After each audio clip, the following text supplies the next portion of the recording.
నమస్తే, welcome to gossips carriage. రకరకాల ఆరోపణలు, రకరకాల వివాదాలు. తెలంగాణ మంత్రుల చుట్టూ కనిపిస్తున్న పరిణామాలివే. ఇవి ఇప్పుడు మరింత రచ్చకెక్కాయా అనే చర్చ పొలిటికల్ సర్కిల్స్లో వినిపిస్తోంది. దీంతో తెలంగాణ రాజకీయం పొగలు కక్కుతోంది. మంత్రుల మధ్య విభేదాలు, వివాదాలు ఉన్నతాధికారులకు శాపంగా మారుతున్నాయా? మంత్రుల తీరుపై నిఘా పెట్టిన సీఎం రేవంత్ పూర్తి స్థాయిలో ఆరా తీయటం స్టార్ట్ చేశారా? అసలేం జరుగుతోంది?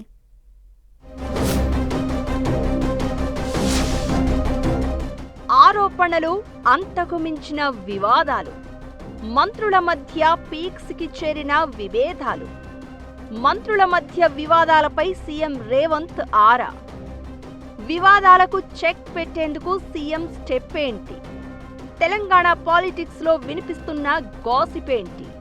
చూపల్లి నుంచి ఇప్పుడు భట్టి వరకు తెలంగాణలో మంత్రుల చుట్టూ వరుస వివాదాలు కనిపిస్తున్నాయి.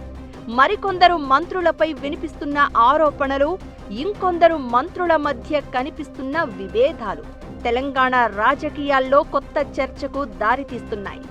ఈ పరిణామాలు సీఎం రేవంత్కు కొత్త తలపోటుగా మారుతున్నాయనే ప్రచారం జరుగుతోంది.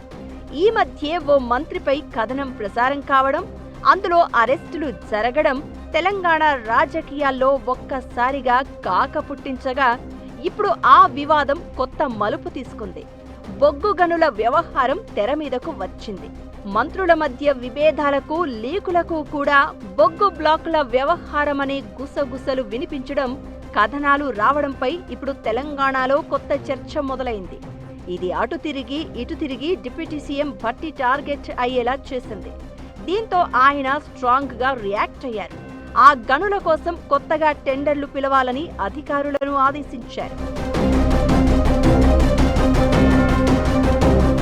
ఇప్పుడు డిప్యూటీ సీఎం మాత్రమే కాదు, గతంలో మరికొందరు మంత్రుల చుట్టూ ఇలాంటి ఆరోపణలు, వివాదాలే వినిపించాయి.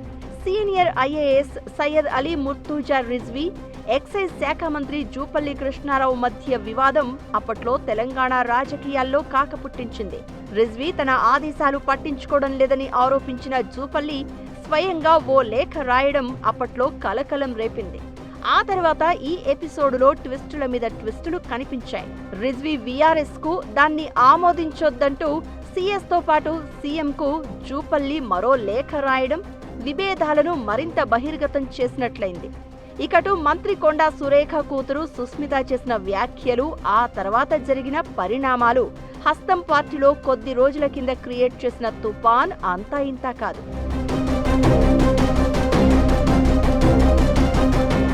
మాజీ ఓఎస్డీ కోసం టాస్క్ ఫోర్స్ పోలీసులు వెళ్లినప్పుడు సురేఖ కూతురు సుస్మిత చేసిన వ్యాఖ్యలు అప్పట్లో కలకలం రేపాయి. సీఎం రేవంత్ సలహాదారుడు వేం నరేందర్ రెడ్డి తన తల్లిదండ్రులపై కుట్ర చేస్తున్నారంటూ సుస్మిత ఘాటు విమర్శలు చేశారు. కొండా సురేఖ, మురళీకి ఏం జరిగినా పరిణామాలు తీవ్రంగా ఉంటాయని హెచ్చరించారు. దీంతో ఇటు కాంగ్రెస్ పార్టీలో, అటు అధికార వర్గాల్లో తీవ్ర దుమారం రేగింది. ఈ పరిణామాల మధ్య జరిగిన క్యాబినెట్ భేటీకి కూడా సురేఖ దూరంగా ఉండడం విభేదాలను మరింత స్ట్రాంగ్ చేసింది. ఆ తర్వాత కొండా సురేఖ స్వయంగా సీఎం రేవంత్ రెడ్డికి క్షమాపణలు చెప్పడంతో వివాదం సద్దుమణిగింది.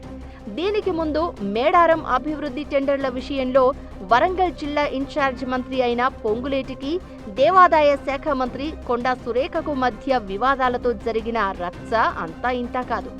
ఇద్దరు మంత్రుల పంచాయతీ ఢిల్లీ హైకమాండ్ వరకు వెళ్ళింది. ఇక మహబూబ్ నగర్ జిల్లా ఎమ్మెల్యేలతో మంత్రి పొంగులేటికి విభేదాలు ఎప్పటినుంచో కొనసాగుతున్నాయి. చివరికి ఓ ప్రభుత్వ భూమి విషయంలో కోర్టులో పిటిషన్ వేసే వరకు వెళ్లింది పంచాయతీ. ఇలా ఒకదాని తర్వాత ఒకరు వివాదాలు తెర మీదకు వస్తూ ఉంటే ఒకరి తర్వాత ఒకరిపై వరుసగా ఆరోపణలు వినిపిస్తున్నాయి. కట్ చేస్తే ఎక్కడో పుట్టిన వివాదం రకరకాల మలుపులు తిరిగి బొగ్గు గనుల వ్యవహారాన్ని తెరపైకి తెచ్చింది. ఈ వ్యవహారంలో డిప్యూటీ సీఎం భట్టి చుట్టూ ఆరోపణలు వినిపించగా సీఎం రేవంత్ సీరియస్ గా రియాక్ట్ అయ్యారు. వరుస వివాదాలు, ఆరోపణలు ప్రతిపక్షానికి ఆయుధంగా మారి పార్టీని ఇరుకున పెట్టేలా కనిపిస్తున్నాయి. దీంతో సీఎం రేవంత్ వీటిపై నజర్ పెంచినట్లు తెలుస్తోంది. ప్రతి వ్యవహారంపై పూర్తి స్థాయిలో ఆరా తీస్తున్నారనే ప్రచారం జరుగుతోంది. ఇకటు మంత్రులపై వచ్చే ఆరోపణలకు వివరణ కావాలంటే తనను అడగాలంటూ ముఖ్యమంత్రి చేసిన వ్యాఖ్యలు రాష్ట్ర రాజకీయాల్లో కొత్త చర్చకు దారితీస్తోంది.